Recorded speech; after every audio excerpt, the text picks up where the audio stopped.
Yes, yes, yes.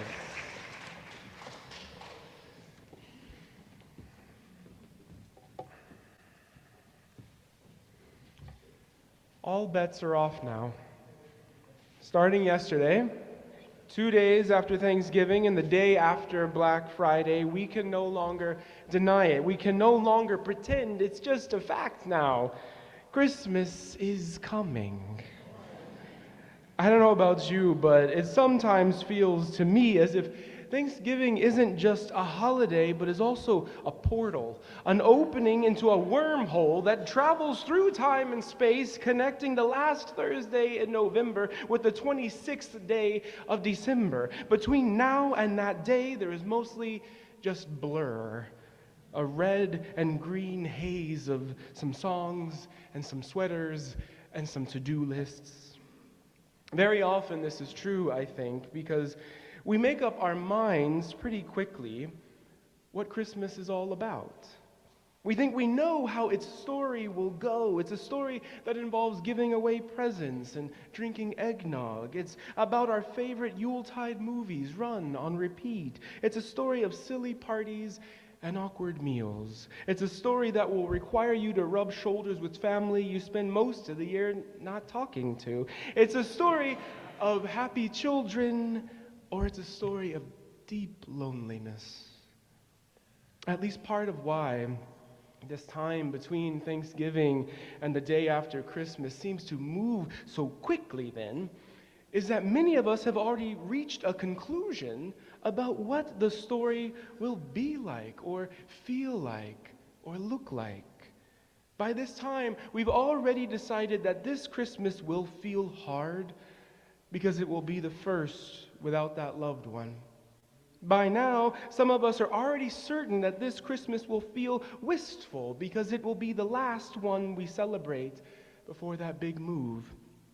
We've determined that this Christmas story will be a challenge because we're trying to stay sober, and we know that temptation will be around every corner. We've concluded that this Christmas will be lovely because it'll be our child or grandchild's first. We've determined that this Christmas will be special or mournful or joyful or heartbreaking or even just like any other day. And so, having made our minds up about what Christmas will be and how we will greet it, everything else, every other day, just starts to feel like details.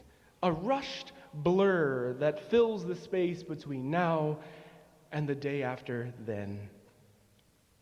The tradition of Advent, though, invites us into an entirely different approach to our story and to Christmas itself.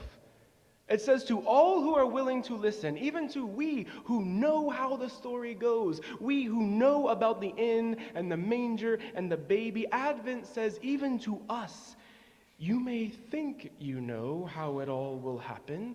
You may have reached your own conclusions, but God did not enter the world just once in the way you think. God's presence can break into your world again and again in ways you can't even imagine. Advent, then, this holy season we begin today by lighting the candle for hope. This is an invitation to slow down and to see how the power and love called God can still surprise you. This is precisely what Zechariah discovered one fateful day in the temple, months before Christmas, months before Christ came into the world.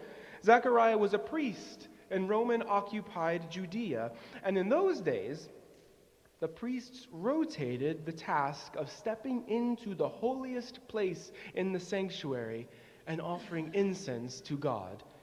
Usually, a priest only got to do this once in his entire lifetime. And when Zechariah's turn came, not only did he make an offering to God, but he also received something surprising, something profound, something that defied his every conclusion about how his story would go. Here's how the Gospel according to Luke tells it. You can follow along in your bulletins if you like. It so happened that as Zechariah was carrying out his priestly duties before God, working the shift assigned to his regiment, it came his one turn in life to enter the sanctuary of God and burn incense. The congregation was gathered outside and praying outside the temple at the hour of the incense offering. Unannounced, an angel of God appeared just to the right of the altar of incense. Zechariah was paralyzed in fear. But the angel reassured him, "Do not fear, Zechariah. Your prayer has been heard. Elizabeth, your wife, will bear a son by you. You are to name him John. You are going to leap like a gazelle for joy, and not only you, many will delight in his birth. He'll achieve great stature with God. He'll drink neither wine nor beer. He'll be filled with the Holy Spirit from the moment he leaves his mother's womb. He will turn many sons and daughters of Israel back to their God. He will herald God's arrival in the style and strength of Elijah, soften the hearts of parents to children, and kindle devout understanding among hardened skeptics. He'll get the people ready for God." Zechariah said to the angel, though, "Do you expect me to believe this?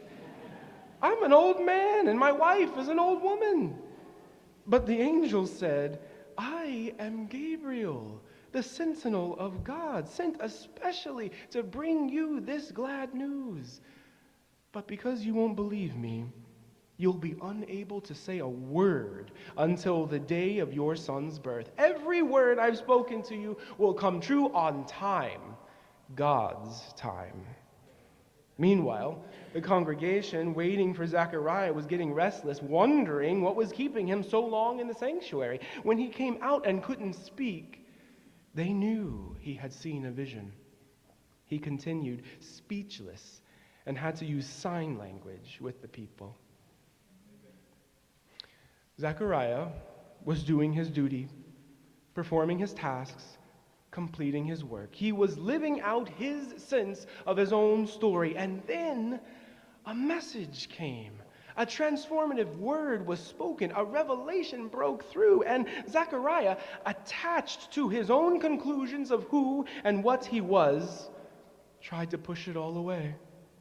He was so focused on what he knew that he failed to let in wonder. So he says to the angel, "Do you expect me to believe this? There's no way my wife and I are going to conceive a prophet, or any other person for that matter. We're too old. You might be an angel, but I know the facts. I've reached my own conclusions about my destiny, about my abilities, about my purpose." What Zechariah says is fair, though, isn't it? It's the kind of stuff many of us say all the time. Some hopeful news comes, some revelation breaks through, and we meet it with the facts. We might hear, for instance, that reports from all over the world suggest that cities are building renewable energy systems and cutting emissions in new creative ways. Then we might reply, "Yes, but we're still nowhere near meeting the goals set in the 2015 Paris Climate Agreement."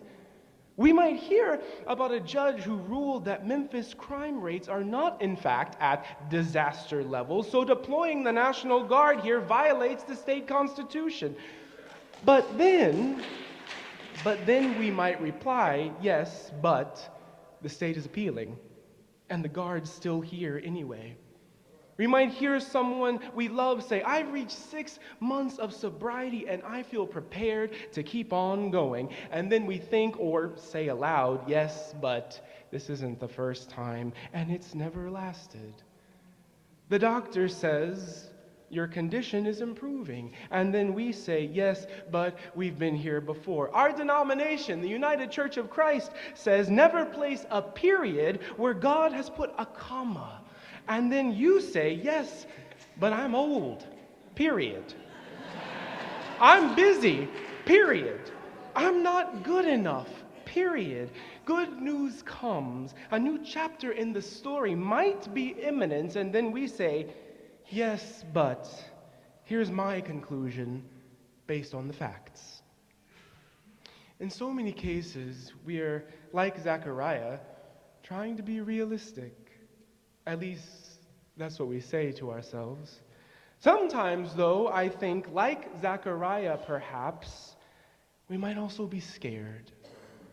How many times, I wonder, had Zechariah and Elizabeth tried and then failed to conceive before that angel appeared? How many times had they gotten their hopes up only to have them dashed all over again? How many times had they been in the rush of excitement and readiness, sure that this time a baby was on its way, only to discover, once again, that they were wrong? It might seem that Zechariah was just reporting the facts. We might convince ourselves that we're just reaching conclusions based on the facts, but sometimes, more truthfully, we're trying to protect ourselves from the pain of disappointment. And so, we consult the facts, and we rush past good news. Rather than get caught up in the energy of happy anticipation, rather than get caught up in wondering what might happen, we retreat to what we know. We consult what's already failed, and rather than get excited, we draw conclusions. We dress up our fear of disappointment by calling it realism, and we rush through the story, thinking we already know where and how it will end. Once again, we find ourselves barreling through a wormhole. We can spend lifetimes as such, leaping through days or months or even years, uncertain in retrospect of how we got from A to B. And what we miss among all the so-called facts, what gets glossed over in our grip on these conclusions, what we fail to remember as we tumble through time, is the fact that God, all the while, God is trying to catch up with us. In other words, ours is a God who does more than just exist on some out-of-the-way cloud. According to the stories of this tradition, the eternal power and love who gives life to all things, God is relentlessly pursuing us. Even when we deny her, even when we dismiss the angels or disclaim the revelation, even when we let conclusions get in the way of a surprising twist in our story, despite all that, God keeps trying. God keeps searching. God keeps pressing on to meet us. I wonder, maybe today's passage from Luke wasn't actually the first time God had tried to speak to Zechariah. Maybe God had made other attempts at other times to let Zechariah know just how he fit into the liberating work of the sacred. Maybe today's passage was just the first time the man was quiet enough and still enough to start listening. I don't know. What's clear, though, is that while Zechariah was in the Holy of Holies, while he was at the center of his people's connection with God, while an angel had appeared and spoken to him, it still wasn't enough to shake Zechariah out of his conclusions about what and who he was. I am a priest, he seems to say to the angel. I'm an old man, not a father, not the parents of some prophet named John. Let me get back to my work. Let me get back to my conclusions. Let me get back to just getting through, because I already know where this story goes. But the angel said no. The angel called Gabriel, evaluated Zechariah, heard his response, observed his conclusions, and then the angel considered those facts and decided to take away the very thing that kept Zechariah separate. The angel took away the very thing that made Zechariah so busy. The angel took away the thing that obstructed God's efforts to catch up with Zechariah. The angel took away his words.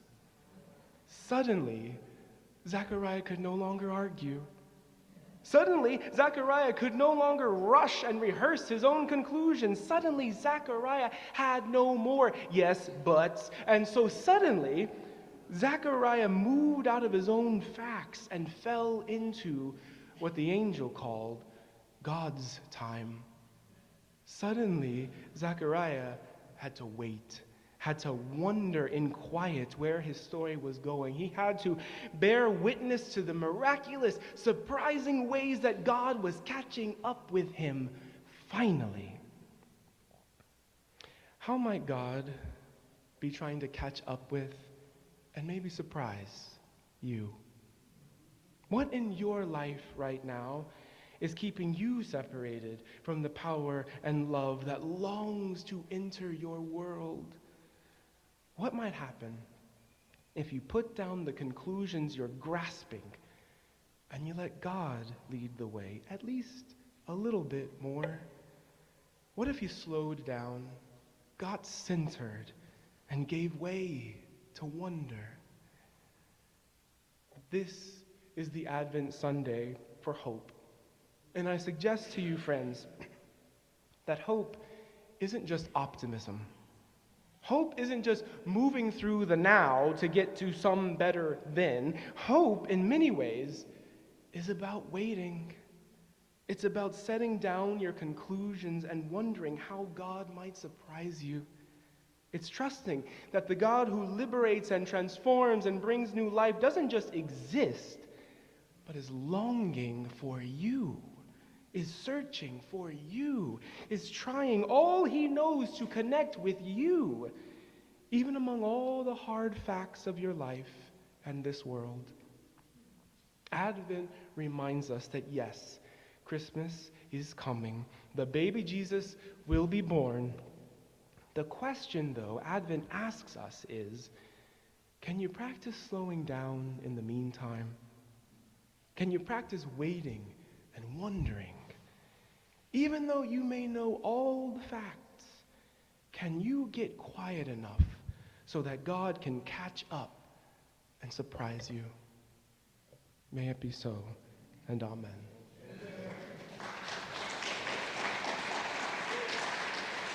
We now worship God as we present our offerings.